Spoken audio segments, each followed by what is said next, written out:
what's hosting an au pair really like? Thanks to stereotypes floating around, many families are left asking themselves this question. With over 35 years of experience, Au Pair in America can help demystify the au pair program. So if your family is looking for flexible live-in childcare options, keep watching. Today, we're going to get to the bottom of 10 au pair myths. Let's start with one of the most common misconceptions we hear. Au pairs are the same as nannies. This is false. While au pairs and nannies share some similarities, the terms are not interchangeable. Au pairs are young people between the ages of 18 and 26 who travel to the United States to experience American life by living with a host family and caring for their children. The most fundamental difference is that au pairs are more than just childcare providers. The au pair program is a cultural exchange experience that enriches both the au pair and the host family. Another myth is that anyone can be an au pair. In the United States, the au pair program is regulated by the Department of State. In addition to meeting the 18 to 26 age criteria, au pairs must have at least 200 hours of recent relevant childcare experience, speak English to an acceptable standard, and have earned a secondary school diploma or the equivalent. Au Pair in America also uses a multi-tiered screening process, including a background check. Think only super wealthy families host au pairs?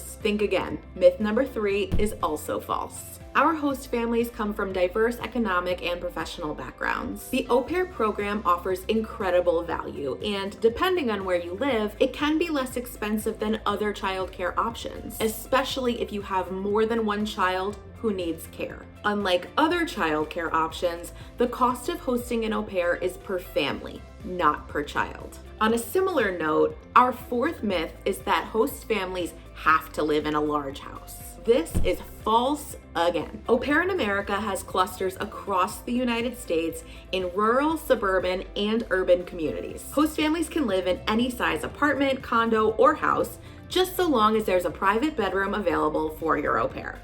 Speaking of houses, the next stereotype we're going to tackle is that au pairs are housekeepers too. This myth is false. Au pairs are unequivocally not housekeepers. That being said, au pairs can be expected to clean up after themselves and to be responsible for household duties related to the children in your family. For example, an au pair's responsibilities can include preparing meals for the children, tidying up playrooms, or doing the children's laundry. Au pairs cannot be expected to do things like clean the entire house or regularly cook for their host parents. Our next myth is that host families don't have privacy. While it's completely understandable to feel nervous about welcoming someone new into your home, communication is key. Host families should talk to their au pair about which activities she's welcome to join and establish times for family members to enjoy their own space. In turn, host families must respect their au pair's right to a private room and their privacy. Another common misconception is that au pairs won't be able to drive while they're in the United States. This is, of course, false. Au pairs can drive your children anywhere they need to go. Here's how it works. Au Pair in America requires all of our au pairs to hold a valid driver's license in their home country. We also ask our au pairs to get an international driving permit before they leave for the US. After arriving, we recommend that au pairs get a local state driver's license as soon as possible. As a host parent, you should spend time driving with your au pair upon their arrival to assess their skills and make sure they're comfortable with your family's transportation needs. The next myth we're going to debunk is that au pairs can't work weekends. This is false. One of the greatest benefits of au pair childcare is its flexibility. Host families and au pairs work together to create a customized schedule. Au pairs can work up to 45 hours per week and up to 10 hours per day, including weekends. However, it is required to give au pairs 1 weekend off each month and 1.5 days off each week. This gives au pairs the opportunity to travel and experience as much of American culture as possible. While we're on the topic of requirements, myth number 9 is that families don't need to work with an agency to host an au pair. This is false.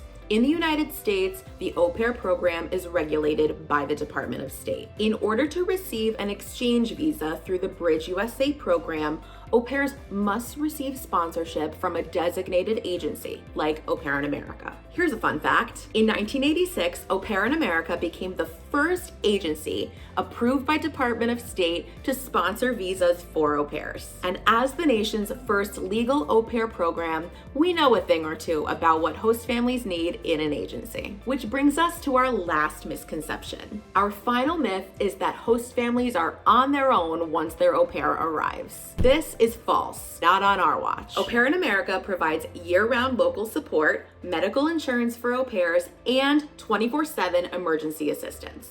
Plus, our host families receive the services of a personalized support team. At the heart of this team is your community counselor, an Au Pair in America employee living in your area. Your community counselor is there to support both you and your au pair throughout your match year to ensure you're both having an incredible cultural exchange experience. Consider these 10 myths busted. Now that you know the truth about hosting an au pair, what are you waiting for? Visit aupairinamerica.com or click the link in the description to get started.